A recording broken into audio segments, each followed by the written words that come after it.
In the second half of June, it became even more difficult to break through to besieged Sevastopol. Especially difficult were the trips of submarines, which transported in the interboard tanks of gasoline. Gasoline vapors had an intoxicating effect on people. Several times the gases accumulated in the boats exploded. After the first voyages, some measures were taken to prevent gasoline vapors from penetrating inside the boat. The glands of the tank fittings were provided with additional gaskets soaked in green soap. The valves of the internal ventilation were plugged. The tank drying valves were carefully lapped. During acceptance of gasoline worked ship ventilation, and after pumping ballast lines, and all associated branches pumped with overboard water. Yet these measures only partially reduced the concentration of gasoline vapors in the boats. Yes, these were dangerous trips. Boats are not adapted for transportation of gasoline. It was quite clear to all of us. But gasoline must be delivered to the besieged Sevastopol. Combat operations of the 3rd Special Air Group and boats depended on the delivery of fuel by submarines. On June 15, aviation fuel supply in Sevastopol was only for 5 days. In the last days of June, gasoline tankers, having hardly had time to take fuel from the boats, immediately carried aviation gasoline to the airfields where pilots were waiting for them. It is difficult to even imagine the tense situation in which the crews of submarines had to operate. All loading and unloading operations were carried out by the personnel. Crews of submarines practically did not have to rest. During the passage to Sevastopol, everything was loaded with ammunition and food. On the way back, the place in the compartments was occupied by the wounded. But we did not hear any complaints about difficulties, about fatigue. Submariners knew and saw the conditions in which the struggle for Sevastopol. The submariners learned a lot from the wounded and evacuees, witnesses and participants of the battles, whom the crew took care of during the crossing. They learned about such a selfless struggle, that their own hard combat work seemed to them not comparable to those trials that fell to the share of the defenders of Sevastopol. Exhausted by brutal battles, the garrison of the naval base continued to grind down the forces of the continuously attacking enemy and kept Sevastopol in their hands. The organization of submarine transportation was led directly by the head of the submarine department of the Black Sea Fleet headquarters, Captain First Rank of Krestovsky. His assistants were the commander of the 1st Submarine Brigade, Rear Admiral P.I. Botanov, Commissar of the Brigade, Regimental Commissar V.I. Obedin, commander of the 2nd Submarine Brigade, Captain First Rank M.G. Soloviv, and Commissar of the Brigade, Regimental Commissar A. Fomichev. Transportation was also handled by the head of the rear of the Air Force, Major General M.D. Zelanov, as a significant part of the cargo, fuel, ammunition, was intended for the 3rd Special Air Group.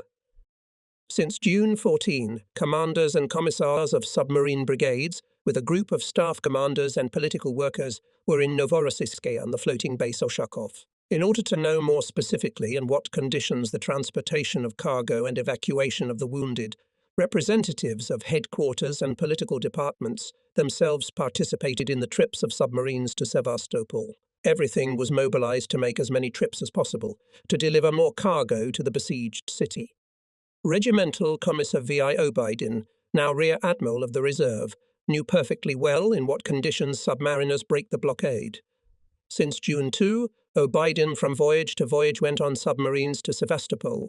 There on one boat, back up. He knew reliably how the commanders and commissars acted. What is the mood and unparalleled combat work of submarine crews? The commissar of the brigade, participating in combat campaigns, equally with all the crew experienced the hardships of the difficult journey, especially the intoxicating effect of gasoline vapors. And yet he found the strength to cheer up those who needed support, spoke of the inevitability of our victory over fascism. Respect and love of sailors for the commissar increased with each of his trips to Sevastopol. Recently I asked Vitaly Ivanovich Obidin to tell about the cruise of submarines S-32 and L-4, on which he went to the besieged city. Vitaly Ivanovich lovingly recalls in his letter about the commander of the submarine L-4 EP Polyakov, cheerful, brave man, and the fearless commander of the S-32 SK Pavlenko. Learning from each other, Polyakov and Pavlenko competed with each other, trying to make as many flights as possible to the besieged base. Day and night, both boats strove to go more in the surface position. After all, the full surface running for boats type LY have 14 knots, and for type C 17-19 knots. In the underwater position, The speed was respectively 9 and 10 knots. Thus, the surface running gave a huge gain in time. It often happened like this. Observers will see an airplane on the horizon in the distance, and the boat goes underwater, although the airplane is flying its course. Polyakov and Pavlenko, to what O'Biden is a witness, were among those who persistently, not only at night, but also during the day, strive to go more above water. Only when an airplane was clearly flying in the direction of the boat, went deep. Of course, it was a risk, but it was a justified risk. Fortunately, recalls Obidin, the enemy planes did not always have depth bombs on them, and the Fogasquez were torn not at depth, but on the surface.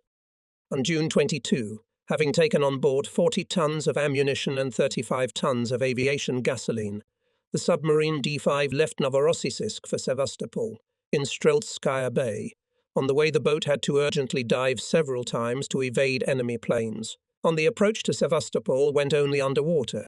The crew heard distant explosions of depth bombs. It was enemy boats bombing the fairway. But now the explosions subsided. The boat commander ordered to surface under the periscope and saw 3 boats on the horizon. Again urgently dived, began to go to depth. But the boats apparently noticed the boat and after some time began to drop depth bombs. The maneuver could have taken the boat out of the bombing zone, but to the right and left was a minefield. The acoustician continuously reported the noise of the boat's propellers. The close explosions of depth bombs were tossing the boat. The lights went out. Water was seeping into the aft compartment. To keep the boat at great depth became more and more difficult. The bombing continued. Submarine Commander Senior Lieutenant Ivan Yakovlevich Trofimov decided to force the mine barrier. It is difficult to convey my condition. Ivan Yakovlevich told me, when the first report came from the bow compartment, scraping on the starboard side. It was the mine shaft, a thin steel cable that holds the mine at anchor. Apparently, the cable had touched the hull of the boat. The commander and crew knew that there could be an explosion, but Trofimov continued to calmly give orders. Then something began to interfere with the propellers. Could it be a minstrap wrapped around the propeller? And when they surfaced, they found an anti-submarine net on the stern and on the propellers. Petty officer of the group Pomazov and commander of the squad Tatarnikov cut it down in difficult conditions. The stern was freed, but one line of the shaft did not work. In Strelitskaya Bay anchored, began to unload ammunition and pump out gasoline. Pomazov and Red Fleet Slastin in diving suits for 2 hours, despite the incessant artillery fire, worked underwater and cleaned the propeller from the anti-submarine net. Before dawn, a group of wounded soldiers and commanders were brought from the shore on a schooner. Red Fleet and petty officers of the submarine became medics. They carefully brought the wounded into the boat and laid them on their bunks. It was impossible for the submarine crew to finish unloading ammunition and receive all the wounded on the night of June 23-24. At dawn, D5 left Streltsy Bay and lay on the ground near the Chersonese lighthouse. While lying down, gasoline vapors had a heavy effect on people.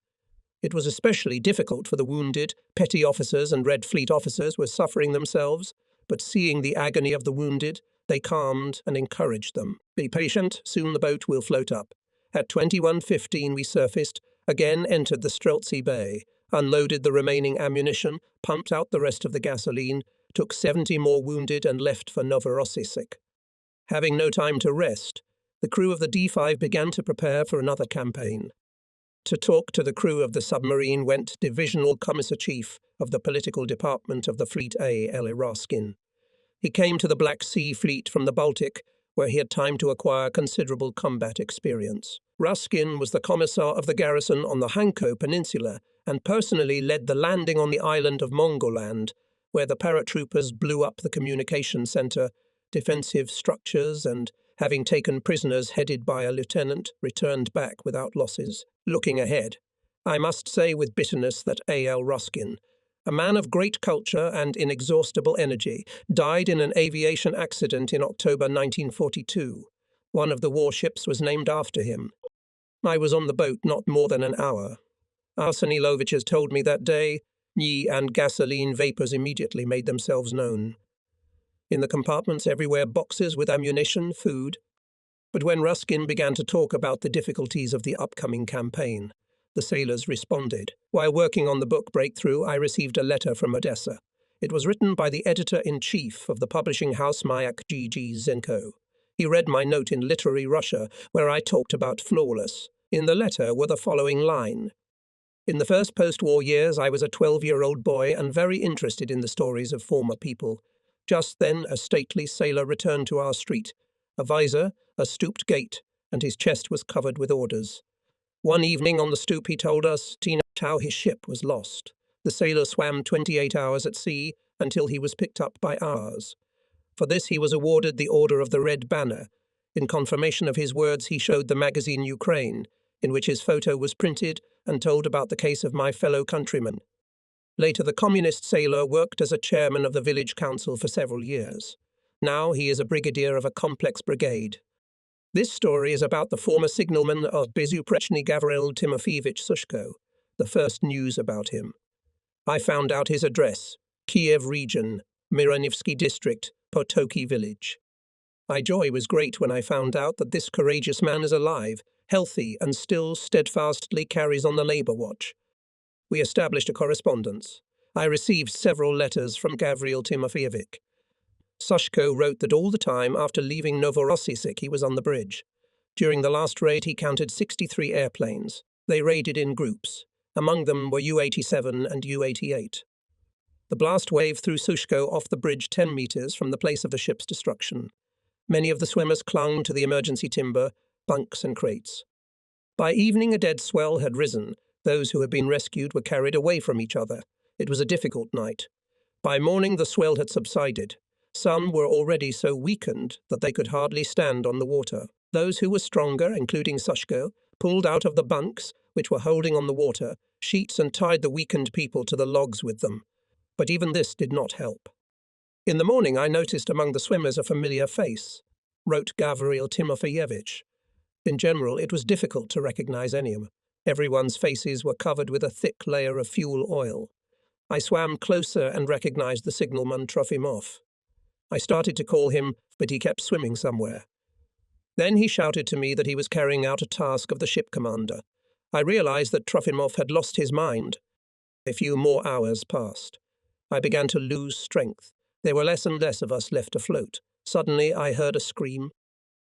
Submarine. And I saw Malutka in the side, about 150 meters away. I rejoiced, threw the log and swam to the boat. I shouted, but my voice was weak. Swimming 15-20 meters, I felt I was pulled to the bottom.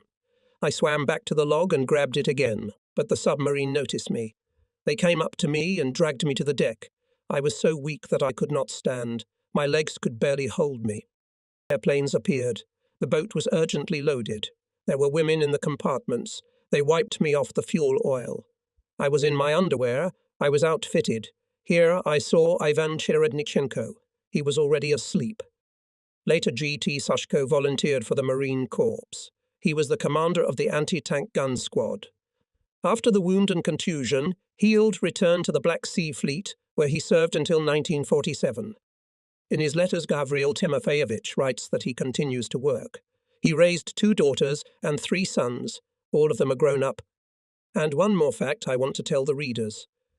While working on the manuscript Breakthrough, the editor of the book told the children of Moscow School No. 664, with which Dozeyev Publishing House maintains a close connection, about some pages of the future book, in particular about the tragic death of Impeccable, the boys. Then they were 6th graders, were very touched by the fate of Volodya Buryak, and they decided to assign the name of this brave young man to their pioneer unit. I visited the boys more than once, told them about the details of those unforgettable days. Young men and girls of the class named after Volodya Buryak lovingly honor the memory of the sailor Komsomol. On the colorfully decorated stand with Volodya's photo are the names of the best students, tells about the successes of the class. Guys under the guidance of their teacher T.M. Bakshevnikova Boran. Bakshevnikova fight for the right to be the best in the class, named after Volodya Buryak. Elena Tikhonovna Buryak often receives letters from the school and answers the students, calling them my sons and daughters. Soon the boys of this class will finish school, and then they will solemnly pass the name of Volodya Buryak to the 1st graders. This is how the memory of the courageous young man lives in the hearts of the children. When the article was read, the voices of the fighters rang out. It's hard for them. Not in vain their struggle was set as an example to the army and the people. Let's help Sevastopol residents. We all knew that the destroyer campaign will be difficult, and no one had any illusions. However, everyone was confident that the crew of Flawless and this time will fulfill their duty and return safely. I could not think at that moment that for the last time I see cheerful, brave sailors, for the last time I shake hands with wonderful people, Destroyer Commander Burak and Commissar Yusachev, and by the evening of June 26, returning to Novorossiysk, from the radiogram of the commander of the leader Tashkent I learned about the loss of the Impeccable. 2 days later in the wardroom of the Tashkent I met with Commanding Officer Ivan Cherednichenko and signalman Gavril Sushko, the only ones who were picked up by the submarine near the place of the Bezuprekny sinking. Cherednichenko, visibly worried, immediately asked me, "Some comrade member of the military council, which of our people have been rescued yet?" He was expecting good news from me, but I could not please him, because since the departure of the Bezuprekny from Novorossiysk about the fate of the crew I knew only that the destroyer was lost. I replied that he and Sushko were the first to be rescued. Wasn't anyone picked up before us? As far as I know, no. Cherednichenko's face changed. His hands, lying on the table, nervously trembled. A few minutes passed in silence. Having calmed down, Cherednichenko began to tell slowly. On June 26th morning, our ship left Novorossiysk with ammunition and replenishment for Sevastopol. With us were Siberian fighters, about 400 men, and 15 nurses with a doctor. We marched well in the morning. There was not even a scout until lunchtime. As long as it was possible, we were covered by fighters, and in the afternoon came bombers. We repulsed the attack. The bombs, the fascist planes, dropped far from the ship. But we were in combat readiness all the time. After dinner, we were again attacked by a group of planes, and this attack we repulsed. One Junkers did not come out of the dive and crashed into the water. A few minutes later, we saw that planes were coming at us from all sides. It was a star raid of a large group of Junkers. We opened fire in time, but the enemy planes still managed to drop bombs on the ship. One bomb fell between the bridge and the pipe. The second hit the aft bridge. After the first two, the destroyer broke. The stern began to sink into the water. And at that time, the third bomb hit the ship. Cherednichenko was silent. It was obvious how difficult it was for him to tell. It became clear to me why we did not receive a radiogram from the Impeccable. Everything was taken out of service at the same time. Together with other sailors, continued Cherednichenko, I found myself under the shield of the bow gun, somehow dived out from under it. When I surfaced, the bow of the destroyer has already disappeared underwater, and the stern, half submerged, was still floating. I grasped a nearby emergency beam to keep out of the maelstrom. The smoke almost did not dissipate and kept a big cap over us. Red Fleet men, Red Army men, commanders were floating in the fuel oil. The dinghies were broken. Cherednichenko was silent again. "Maybe you'll rest and then continue," I suggested. No.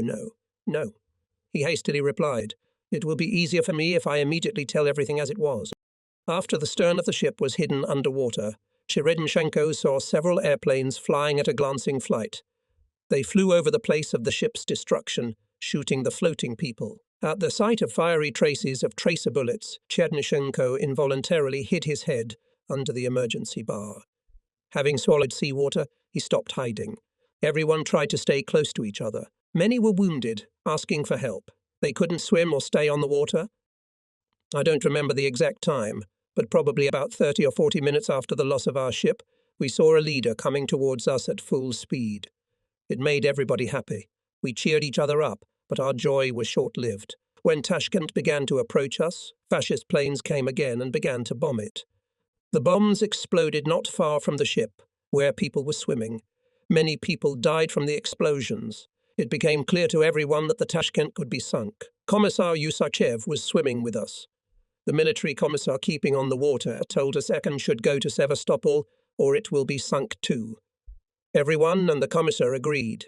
We started shouting and pointing our hands to the west. On Tashkent, go quickly to Sevastopol, shouted Sushko, me and other redcoats.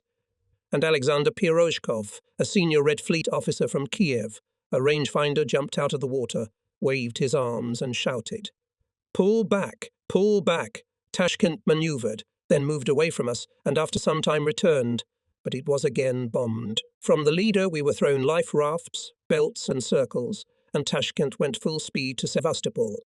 Cherednichenko swam with the commissar and sailors until dawn. In the morning, a small group kept on the water.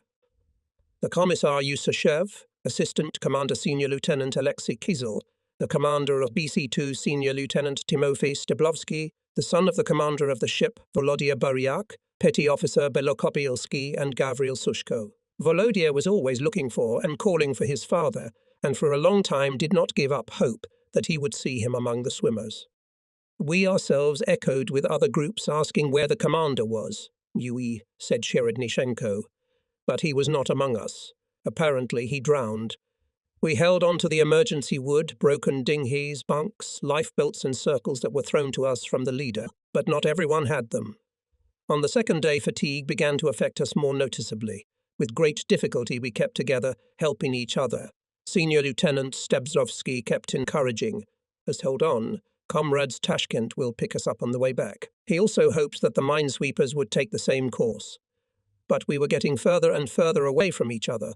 In the end we were left three, Mir, Sushko and Petty Officer of the second article Nikolai Belokopilsky. In the afternoon a submarine suddenly surfaced 40 meters away from us. I immediately determined that it was our Malyutka. We were spotted. Me and Sushko were picked up, and Nikolai Belokopilsky decided that it was a fascist boat and rushed in the opposite direction. Signalman Gavril Sushko was on the signal bridge during the last raid. The commander of the ship, Beryak, was neither wounded nor killed when the two bombs hit. He remained all the time on the bridge and ordered all personnel to leave the ship. Volodya was thrown overboard by the blast wave.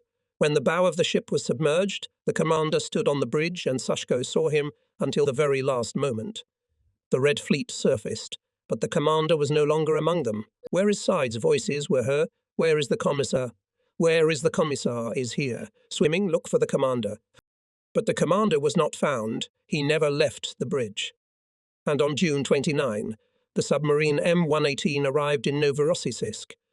She, like all boats, delivered to Strelskaya Bay Aviation gasoline, ammunition, and took the wounded. On the return passage, the boat picked up midshipman F.S. Amorovs, the secretary of the party organization of the Bezoprekny. The same day I met with the midshipman. This courageous sailor stayed on the water for more than 50 hours. About the destruction of the destroyer Mironov told about the same as Chednichenko and Sushko. During the attack of U-87 dive bombers, the midshipman was on the bridge together with the commander. After direct hits, the ship began to sink. The commander was not wounded, Mironov repeated twice. This I remember well. He said something to me, but nothing was heard in the rumble of bursting bombs. On the last night I heard the sailors' cries for help from afar. It was a quiet night. I could hear someone call, "Swim here, comrades. Help the commissar. He's drowning." It was hard for our commissar. He was concussed by the blast wave. He could not hear well. But still he kept cheering us up, making us hope that we would be rescued. I sailed for a long time with the assistant commander of the ship, Senior Lieutenant Alexei Kisel. He saw how Malyutka picked up someone. But at that time an airplane appeared, that the boat dived and did not rise again. Alexei was still worried whether the boat had been sunk. On the morning of June 29, Mironov began to lose consciousness. At one point, when he woke up, he saw that he was alone. Mironov said that he managed to make a raft out of floating lifelines and belts, on which he held on. The surfaced submarine M118 picked him up. In July 1960, I visited Sevastopol. Captain First Rank A.I. Malov told me that the commandant from Bezoprekny, Ivan Grigorievich Shereshenko, lives in the hero city. I immediately went to the address given to me. On the outskirts of Sevastopol, I found a small house, just built by the hands of Ivan and his family. The house was buried in greenery. The room still smelled of paint. We recognized each other, although 18 years had passed since the tragic days of June 1942. "Thank you for visiting," was pleased Cherednichenko. Ivan Grigorievich told a lot about Commander P.M. Beryak. Cherednichenko was his messenger. I learned from him that P.M. Beryak's wife Elena Tikhonovna lives in Novorossiysk, saw Ivan Grigorievich many times and always asked to tell about the last hours of life of her husband and son. In the summer of 1962 in Sevastopol, I met with Midshipman of Reserve Ivan Fedorovich Mironov. He also kept a lot of things in his memory. Listening to him, I remembered again and again the brave sailors who had died and whom I had met more than once on board the Bezuprekhny. At the passage on July 1 at 10 o'clock, we evaded enemy planes by diving deep. At 10 o'clock 13 minutes, we detected the noise of the boat's propellers. The boats and airplanes dropped 44 depth bombs. The submarine has no damage. The submarine had no damage, but during the explosion of depth bombs, light bulbs burst, cork crumbs fell, and from the close bursts the hull experienced hydraulic shocks. But the behavior of crew members at battle stations, calm, confident, and clear performance of their duties, had a calming effect on the wounded and passengers. 7 raisings made L4 to the besieged Sevastopol. This submarine was one of the first in the Black Sea Fleet, was awarded the Order of the Red Banner in 1942. Many feats were accomplished by the crew of the boat and later. L4 put mines near the enemy's shore, made daring attacks on Hitler's communications, on a combat account more than one enemy transport. The crew of the boat actively participated in the blockade of Sevastopol from the sea during the liberation of Crimea in 1944, sinking more than one transport with troops and military equipment. In the morning of June 26, the destroyer Bezuprekhny left Novorossiysk. This was its 6th trip. 3 times the destroyer broke through to the already blockaded Sevastopol, and now for the 3rd time. Since June 23 went to Kamishevaya Bay. The last breakthrough to the South Bay of Sevastopol destroyer made on the night of June 2021, under fire from German batteries installed in the area of Bartanivka and Bratsk Cemetery of the north side. Bezuprekhny that night delivered replenishment, ammunition, gasoline and food. The destroyer received 640 wounded and 158 residents of Sevastopol. On the way back, enemy planes raided the ship 3 times, but all attacks were successfully repulsed. June 26. When I arrived at the pier, on board the Immaculate already loaded ammunition, food, and took about 400 soldiers and commanders from the 142nd Rifle Brigade. With the commander of the ship, Lieutenant Commander Pyotr Maximovich Buryak. I met many times in besieged Odessa and knew him well. In the battles near Odessa, Buryak showed himself a brave and decisive commander of the ship. I had the opportunity then to visit, and on the destroyer, and always Red Fleet and petty officers were interested in the state of affairs in besieged Odessa, asked how to fight in the Marines near Odessa messengers of the destroyer. About 25 Red Fleet and petty officers from the Imperial voluntarily went to the detachments of the Marines. Pyotr Maximovich Buryak met me, as always, looking at me with kind eyes from under his overhanging eyebrows, and reported, "Comrade member of the Military Council, all accepted aboard the destroyer." Battalion Commissar Usachev finishes talking to the arriving Red Army soldiers and commanders of the 142nd Rifle Brigade. Vasily Kasenofontovich Usachev I knew from the first days of the war. He was among those who on the eve of the war was preparing to pass the state examinations at the Lenin Military and Political Academy, but he did not have to take the exam at the academy. Together with others, he was sent to the Navy. Many of the graduates of the academy were appointed commissars on ships in the marine units. And already in the difficult first months of the war, they passed the exam of political maturity, justifying personal courage, conviction in our victory title Commissar Leninist temperament. Many I remembered in those difficult days of the war. Many years have passed, but the images of the glorious and faithful sons of our party, most of whom gave their lives in the fight against fascism, always arise before my eyes when I remember the war years.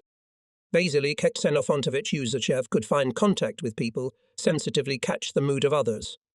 Once I had an opportunity to be on the destroyer Shamyan, where he was the commissar. He was appointed to Bezuprekhny shortly before the described events. I listened to his report then.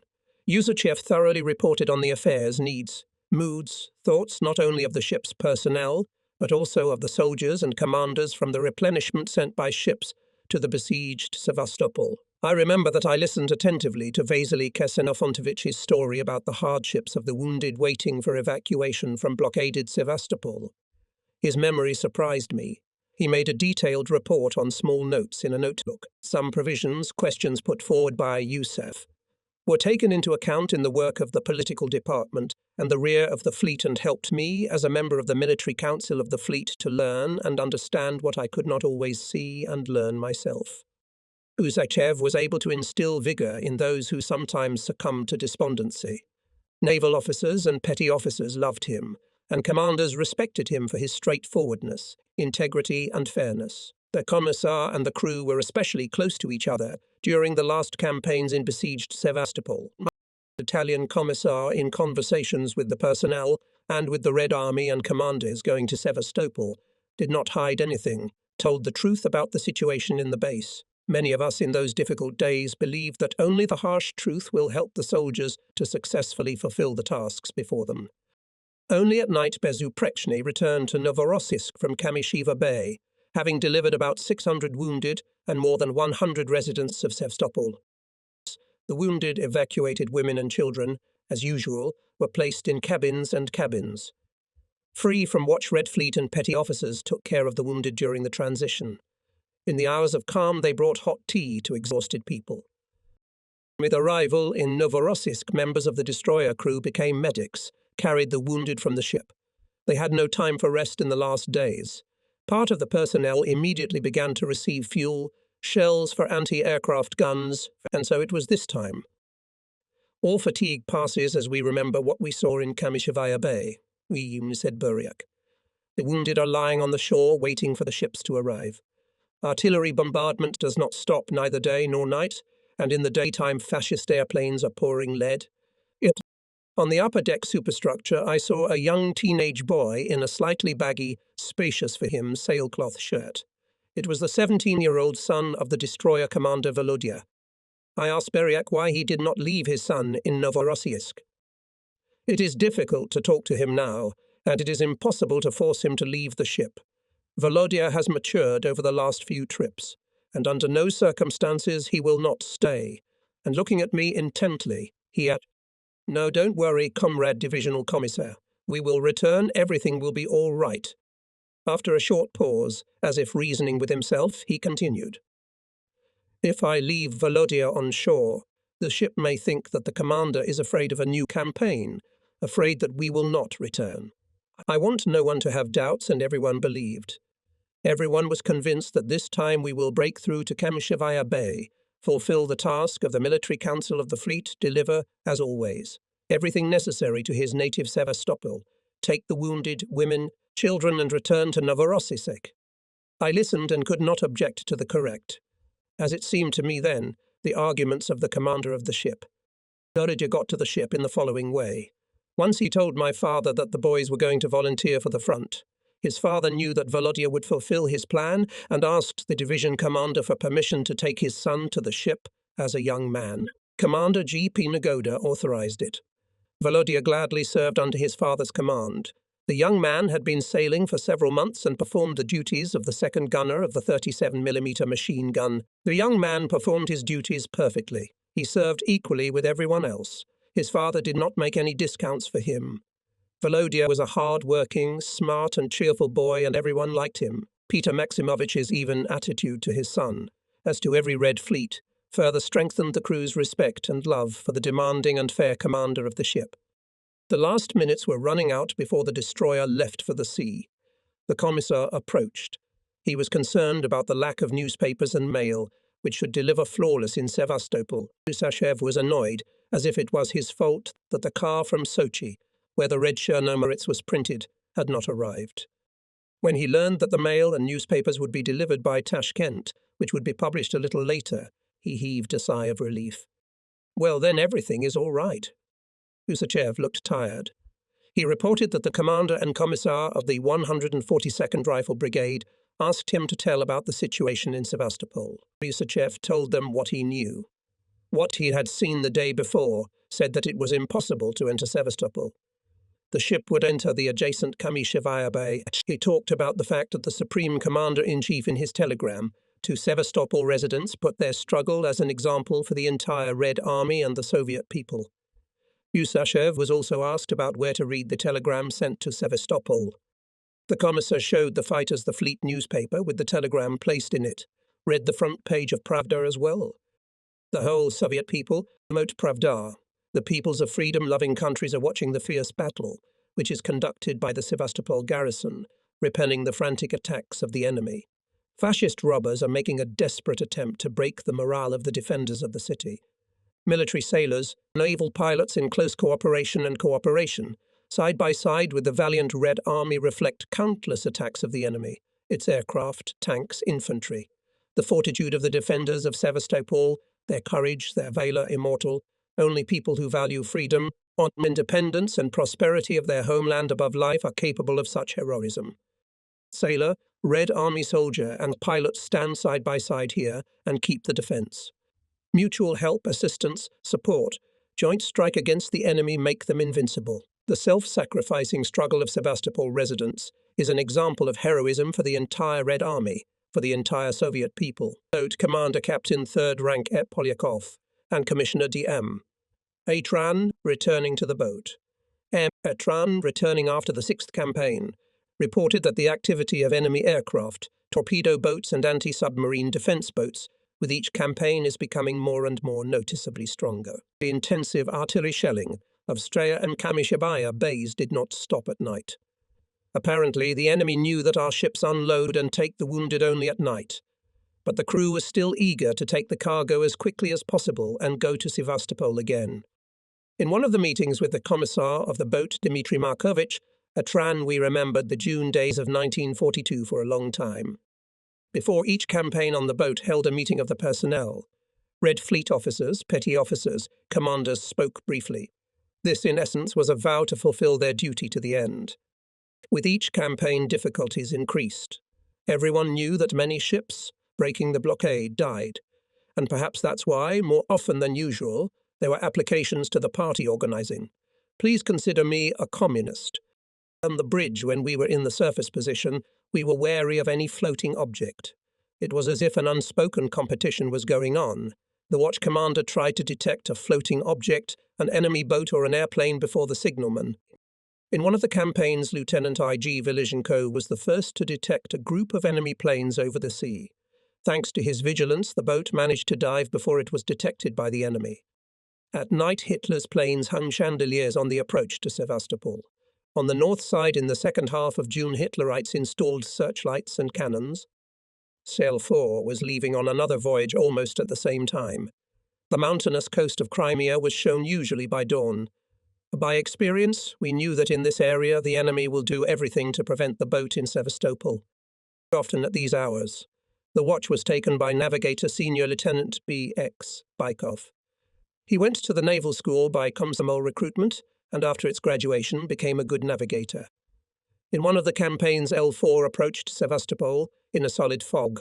Boris Kristoforovich led this boat by the reckoning all the way to the dock. Fleet Commander Vice Admiral F.X. Tyabursky announced to the young navigator gratitude.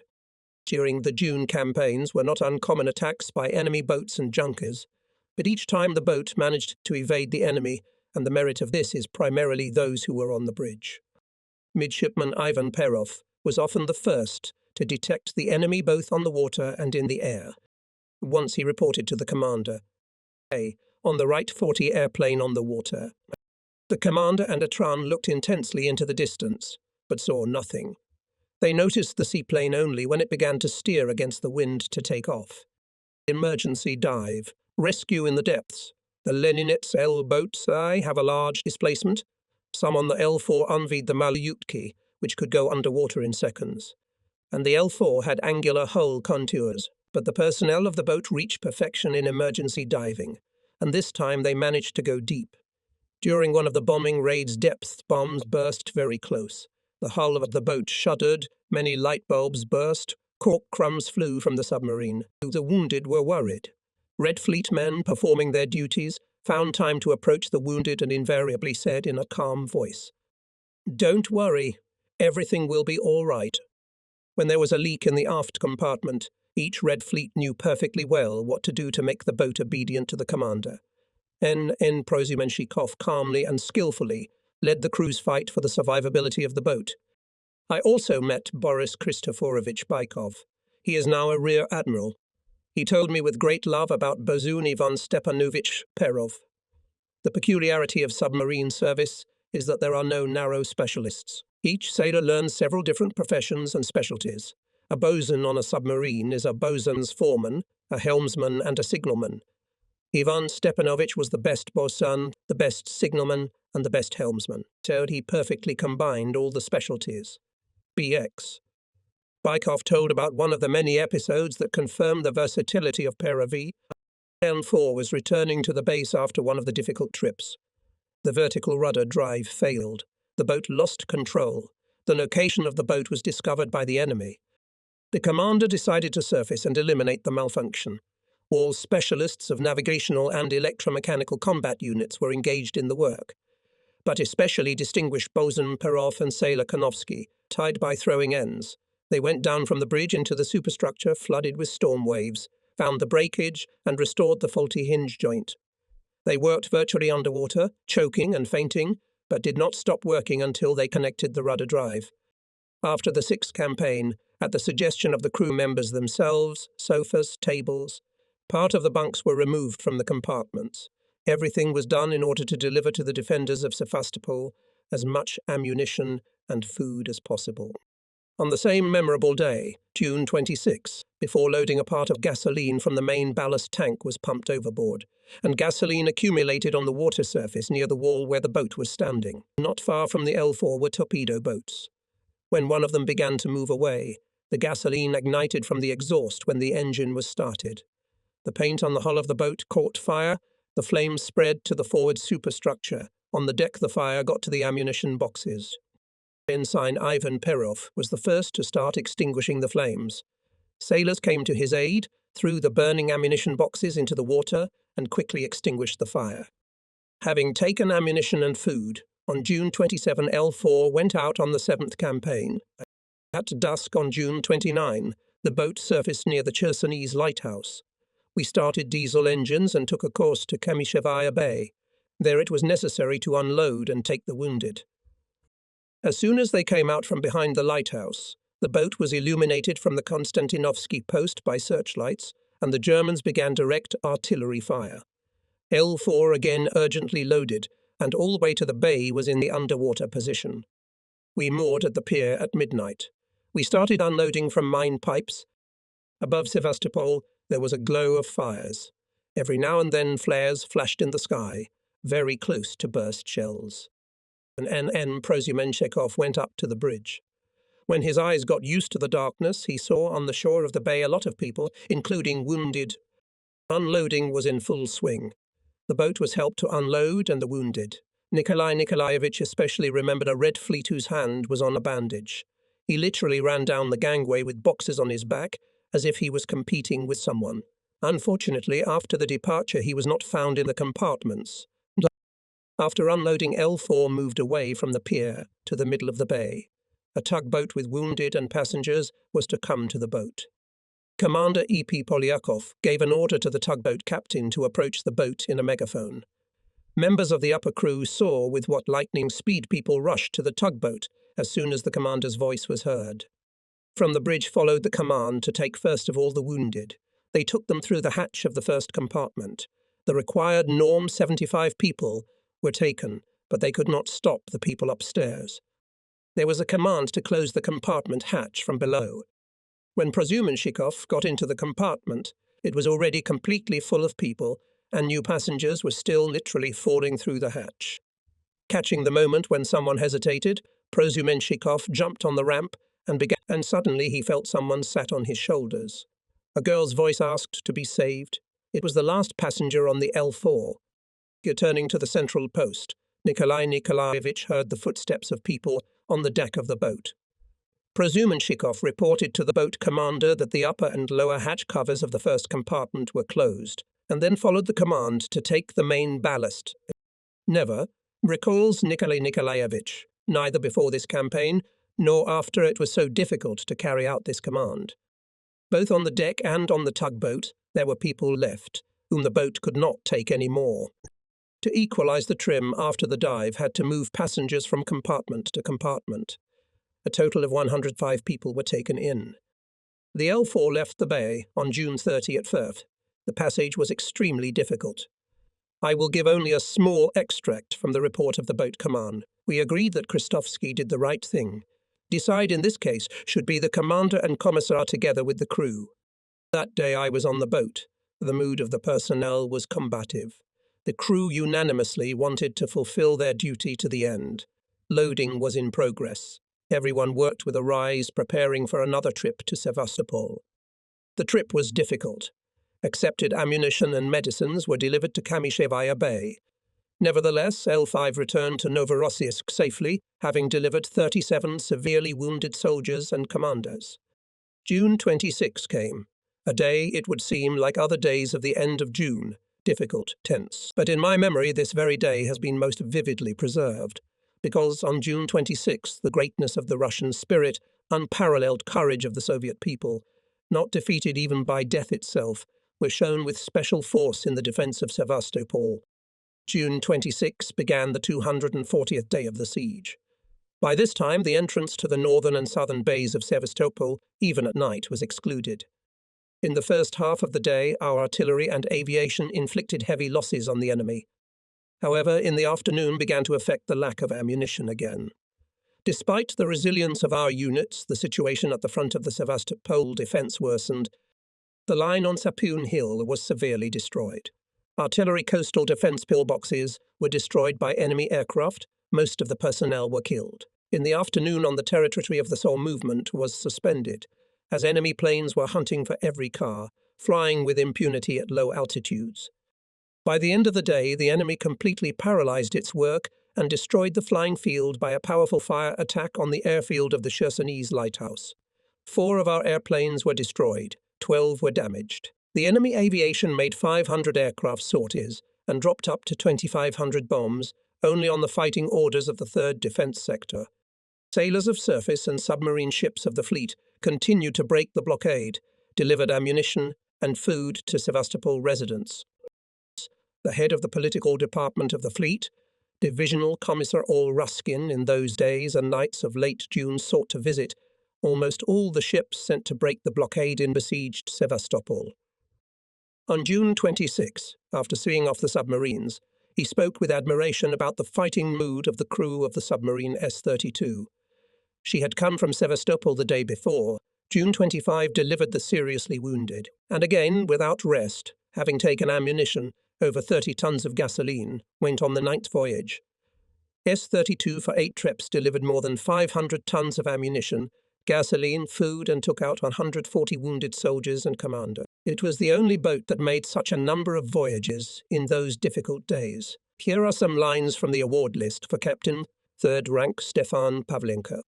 Comrade Pavlenko was imbued with one thought: to deliver to the Sevastopol defenders, as much and as soon as possible, the cargo dear to them.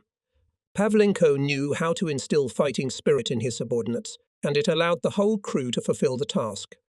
But indeed, the whole crew was imbued with one thought, one desire: to deliver ammunition and food to the besieged faster.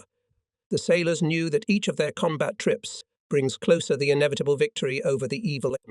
On June 26, at the wall of the cabotage, wharf of Novorossiysk, the ammunition was loaded on the submarine L4. The submarine also only on June 25 returned from besieged Sevastopol, where it delivered 98 tons of ammunition, gasoline and food, 4 commanders and 3 political workers. On the return voyage, she took 85 severely wounded soldiers and commanders. It was the 6th trip of the crew. L4 was one of the first to feed the besieged Sevastopol. On June 2, after 4 voyages, she had to be put on scheduled preventive repair due to her technical condition.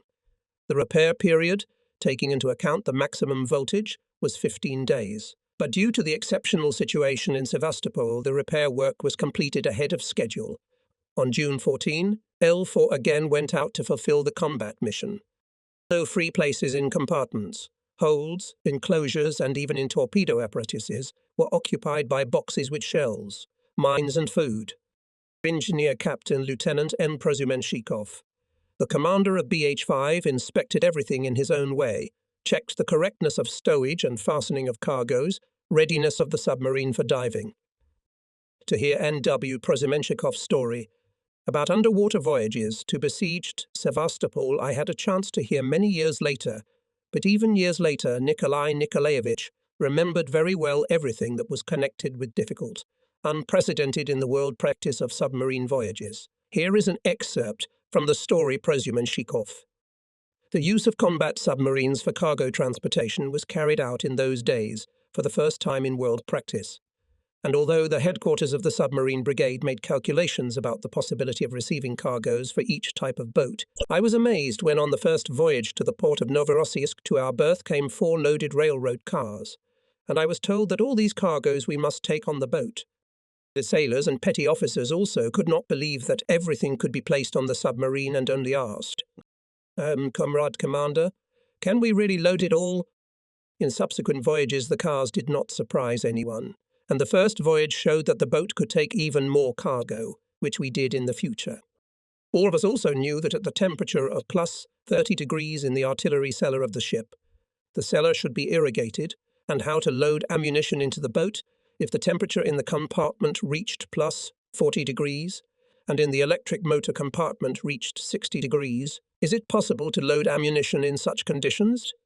In the first voyage we needed permission of pyrotechnicians, and in the following voyages these formalities were not observed, because we had experience. Or say the placement of cargoes in the aisles of the battery. Under normal conditions, even during the war, nothing could be stored in the battery aisles, they were kept perfectly clean. And during cargo transportation these holy places were loaded with crates or simply filled with cans with concentrates, like any hold. If on the first voyage there were still talks about what and where to load, then in the subsequent voyage we loaded everything that passed through the hatch of the boat, everything Sevastopol needed, and each time we found new opportunities to take as much cargo as possible. During the conversation I asked Nikolai Nikolaevich, what was the most difficult period of the war for you? Almost without thinking, he answered, the period of cargo transportation to besieged Sevastopol, especially June of the 42nd year, though it was not the period of active actions against the enemy, but this month cannot be compared with any other period of the war by the effort of each crew member. 30 years have passed since then, but even now those campaigns are memorable. In June of the 42nd year, the personnel of the boat often had no rest and sleep for several days. And when there was an opportunity to recover at least a little bit of strength, everyone rested right at his combat post or command post to immediately take it on the alert. I cannot but remember the high combat training of all the personnel. Everyone knew their specialty perfectly. The actions of Red Fleet and petty officers were brought to automaticity. Especially I would like to recall with kind words the commander of the movement group Georgy Ivanovich Kozyrev, bilge foreman Peter Petrovich Minyailu, foreman of the electricians group Viktor Fedorovich Lebedintsev, commander of the motorists department Peter Pavlovich Litvinov. Nikolai Nikolaevich, what helped you to bear the hardships of submarine service, especially in the June days of the 42nd year? The duty of responsibility for the people with whom you are fighting. Everyone understands how great is the role of the commander of Submarine 5 on a submarine. Often the fate of the boat, the fate of the whole crew depends on his correct actions. That's why I held on and did everything that was necessary. On June 26, L4 departed from the berth and laid down on the course leading to the coast of Crimea. Vasily Solomenko, the secretary of the party organization, the foreman of the torpedo group, gathered in the first compartment, the Red Fleet and petty officers, who were free from watch, and told them that the minimum consumption of shells and mines was set for the defenders of Sevastopol, and that the guns and mortars were more silent than firing. Our soldiers sometimes repelled tank attacks only with grenades and bottles of flammable liquid. Tanks of the enemy are coming, and guns, anti-tank guns, are silent. The wounded. You understand, said Solomenko. How they are waiting for shells and mines that we are. Everyone, of course, knew about it, but the reminder that the enemy is attacking and the guns and mortars are forced to be silent increased the energy and the desire to get through to besieged Sevastopol at all costs. Enemy planes twice illuminated the sea with missiles, but both times away from the boat. By dawn, L4 approached the Crimean coast at sight distance. On the horizon showed torpedo carrier. The boat urgently loaded. The commander in the periscope followed the plane. Soon on the horizon appeared on the enemy boats. Explosions of depth bombs were heard, but everything went well, the explosions subsided. We entered Streletskaya Bay. In the darkness we unloaded and took the wounded. The way back was difficult. Aviation, torpedo, anti-submarine boats pursued the boat, bombed it. The boat was at the extreme depth. It was hard for the crew and the wounded. Finally, we broke away from the pursuit of the boats, floated under the periscope, and then, having looked around, surfaced in the surface position. Fresh air rushed into the compartments. Now it was necessary to give the boat a turn. Pustovoitenko pulled up electrician Kishayev, brought him to his senses, and helped him down. The boat stood bow to shore. When Pustovoitenko reported to the commander that Kishayev was on watch, Koltipin gave the command. Reverse. However, the boat moved towards the shore. In complete bewilderment, Nikolai Alexandrovich went downstairs, approached the electrician. "Why don't you back up?" Kishayev, tensely looking at the commander, replied, with difficulty picking up words. "Our boat must go forward. You can't go back. There are fascists." It was obvious that Kishayev's consciousness was not quite clear yet. Pustovoitenko had to stand at the power station and make sure that Kishayev correctly executed the command, and the commander's orders coming from the central station transmitted to the 5th and 6th compartments Ivan Alexeyevich Lebed, lying in the 4th compartment. It was 1 o'clock in the morning. The boat was still standing near the shore on the rocks. Thunderstorms, strong wind, wave up to 5 points. The rudder was damaged from the blows on the rocks, and now it only shifted to the left. On top of everything, the battery was dead. The boat could not get off the rocks. Nikolai Alexandrovich Koltipin, who was still not quite strong, could not do anything to get out of the emergency situation. At this difficult moment, helmsman Guzi suggested to the commander, "Emergency, comrade commander, what if we give a move by diesel?" Koltipin immediately ordered to prepare the diesel to start. Pustovoitenko and motorist Shalkunov prepared the diesel and started it immediately with 600 revolutions, and the boat, screeching on the rocks, came to clear water. Despite the damaged rudder, we still managed to stay on the right course. We rounded the Chersonese lighthouse, left the fairway of the mine barrier, and took a course to Novorossiysk. We had to dive.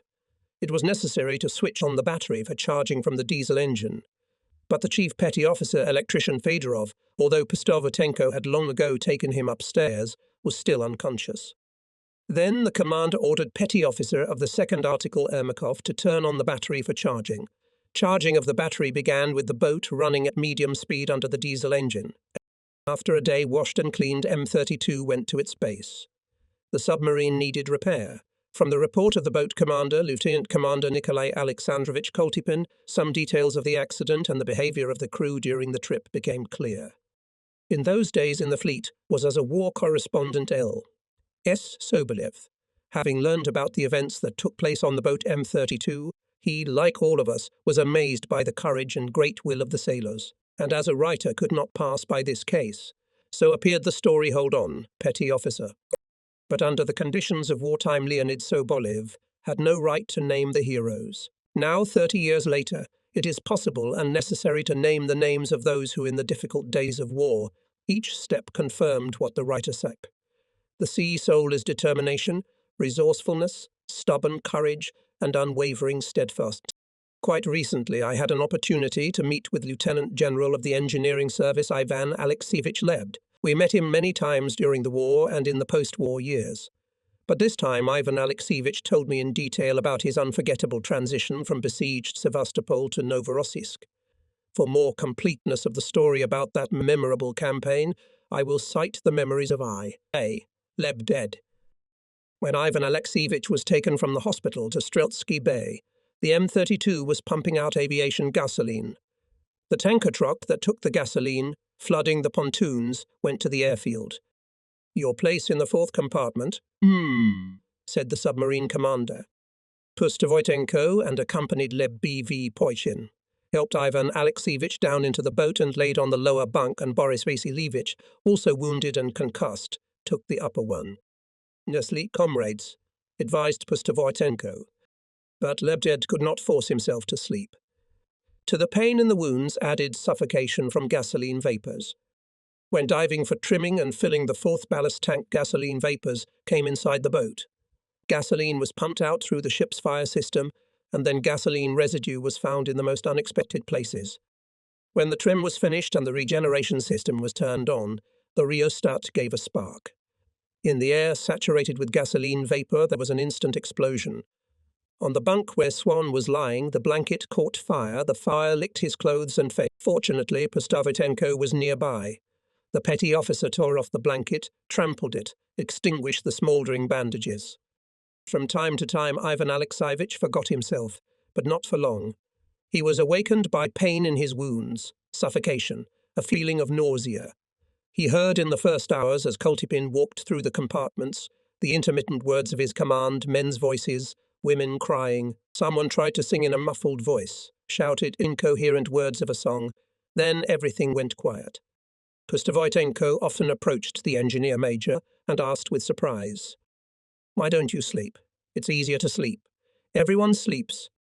When the petty officer needed help to prepare the boat for surfacing, the only person who did not lose consciousness was Ivan Alexeyevich Lebed. In Novorossiysk, a hospital ambulance was waiting at the pier to pick up the severely wounded eye. Lebed, the burned commander of BS 5MV Diakonov, and the bosuns, Diakonov, Bosan BF Miroshnishenko, Assistant Commander Senior Lieutenant P.I. Ivanov, Bilge Department Commander Konstantin Kinevich and Red Fleet Mikhail Luzev, who also received burns, refused to be hospitalized. The passengers delivered from Sevastopol could not believe for a long time that they were really in Novorossiysk, on solid ground and safe. Ivan Alexeyevich Leb served in Sevastopol until 1959 and often met with the former petty officer of the motor group N.K. Postavotenko, who still lives in Sevastopol, on the memorable day of June 22. And this day is doubly memorable for them because it was on June 22, 1942 that Swan was delivered to the submarine. On this day they met and recalled their experiences. Now they also see each other and correspond as the closest people. Among the first submarines that delivered ammunition, medicines and food to Sevastopol was L5. The level of combat training of the crew of this boat was very high. More than half of the personnel served on the 4th and 5th year. Some of the super-enlisted men had already been in the Navy for many years. Stand out excellent knowledge of their specialty and organizational skills of super-enlisted men. Petty officers of groups Gusev, Kovnya, Shkrum, Shemyakin, Krikunov, all communists. Alexei Stepanovich Shadanov, now retired Rear Admiral, commanded the boat since 1938. He recalls with kind words his assistants, XO BV Gremyako, navigator Pyotr Lobachev, BS-5 Commander Eduard Avakumov. It was easy to work with them. All of them had a high sense of responsibility, and the organizer of party political work was an experienced and the oldest fleet political worker P.F. Nikityuk. The boat for a long time was in the first line, i.e. in combat readiness. The wear and tear of the mechanisms was great, and the command of the submarine brigade planned to put it in overhaul at the end of 1941. Dachdanov recalls that even during the period of combat training at depths of 40-50 meters from the main drainage line, repeatedly broke through the jet of overboard water. Moreover, these so-called fistulas occurred in the most inaccessible places. The boat made 10 trips until April 1942, laying mines on the enemy's communications. On the mine banks placed by the L5, the minesweeper Roger Yekarol of 2369 tons, displacement with a stock of mines on board, and the minesweeper the Sia Walner of 350 tons, displacement exploded and sank. The death of the minesweepers reduced the possibility of laying enemy mines against our surface and submarine ships. The L5 made 5 trips to besieged Sevastopol by June 18, having delivered more than 300 tons of cargo to the port. On one of the June days, returning from a trip to Novorossiysk, the submarine attracted the attention of the flagship specialists. Captain First Rank A.V. Krestovsky, head of the submarine department of the fleet headquarters, reported to It is even me that due to the wear and tear of the diesels and the technical condition of the L5 in general, it was impossible to send her on a campaign. It is necessary to put it into overhaul. This is the requirement of specialists. And what do the commander and the commissar think? Rear Admiral Yelisayev asked. Krestovsky replied that the commander and the commissar know what the wear and tear of the engines. They know that no one can order them to go on another trip to besieged Sevastopol, but they have studied the situation and let them decide for themselves whether to go on a campaign or not. They are there, in Sevastopol, more difficult. The same answer heard the divisional commissar and on the S-32, as if the two crews had time to conspire. Everyone in those days realized that the Sevastopol residents were drawing away the enemy forces, rushing eastward, and everyone wanted to help the defenders of Sevastopol. The submarine D5 from June 13 to July 3 made 3 trips, delivered to Sevastopol 121 tons of ammunition, 65 tons of gasoline, and took out 178 people, including 120 seriously wounded. The commander of D5, Senior Lieutenant I. Y. Trofimov, and Commissar Senior Political Officer D.A. Dubina reported very sparingly on the fulfillment of the mission on their return to Novorossiysk. So 300 hours finished unloading ammunition and pumping out gasoline. Took on board seriously wounded 38 people and evacuated workers with families. Sevastopol City Committee, 41 people.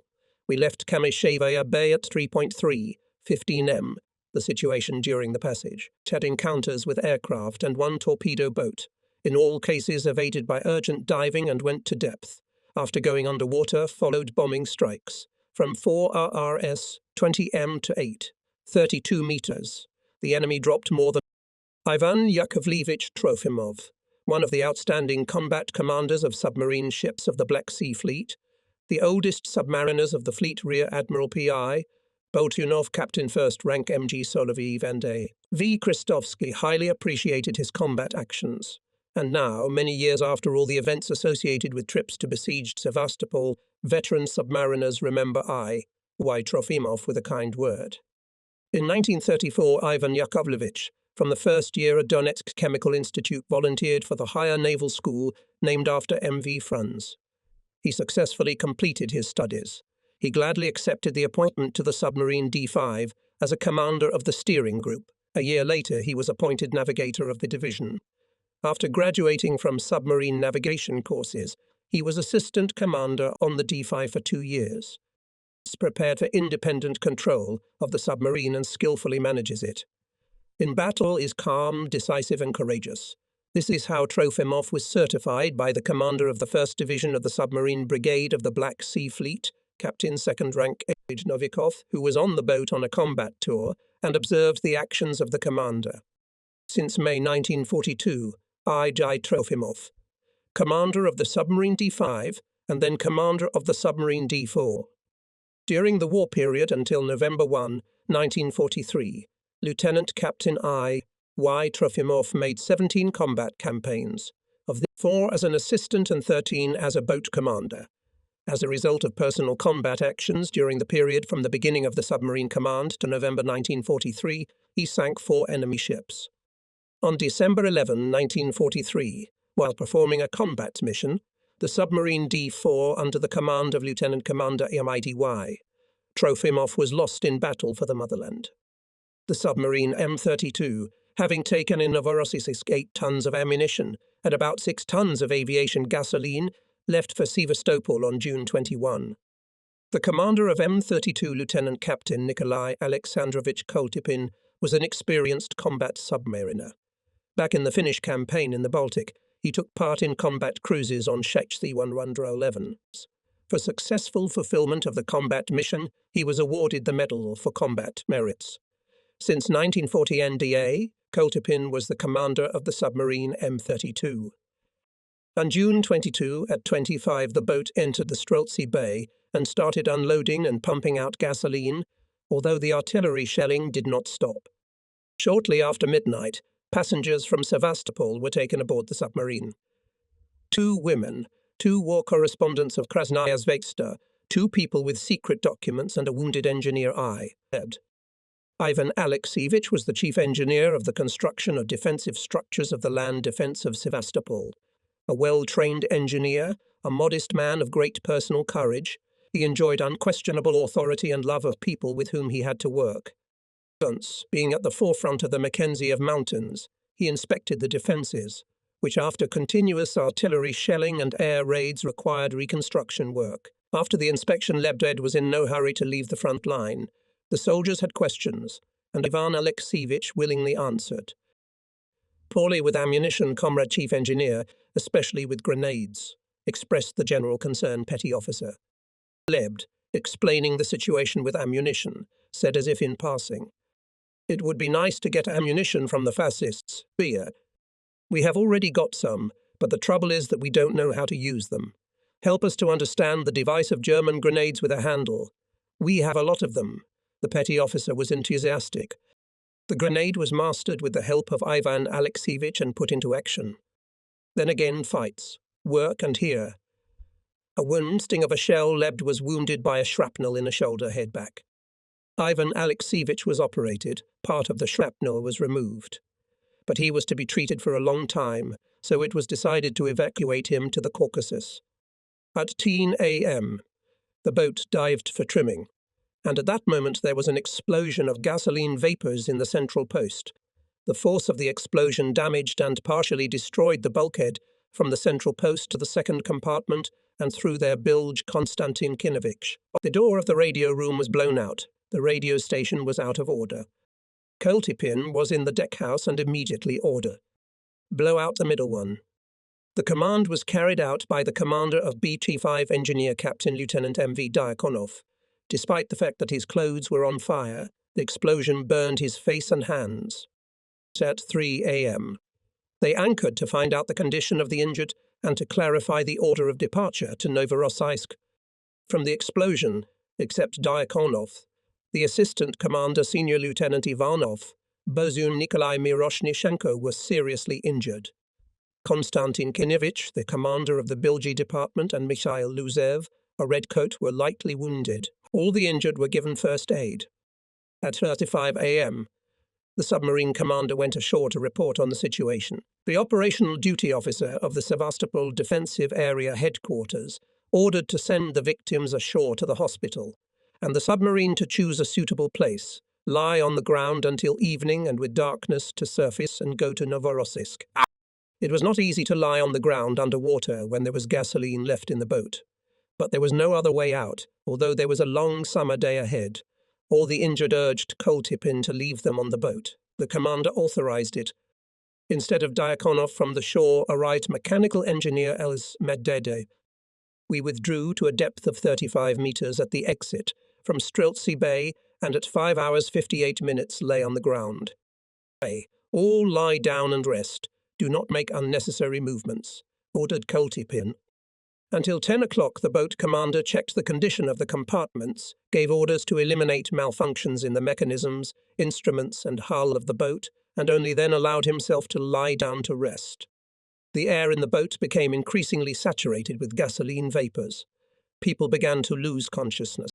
At 12 o'clock, Nikolai Alexandrovich was awakened by petty officer of the first article S.K. Sidorov, the secretary of the party organizee. Comrade Commander, the oxygen content in the air of the boat is emergency. Koltipin himself felt the effect of gasoline vapours. Red-fleeted men were staggering. Some were delirious. Acoustician Kantamirov said something incomprehensible. Motorist Babich shouted. What does it all mean? Many lay in a deep faint.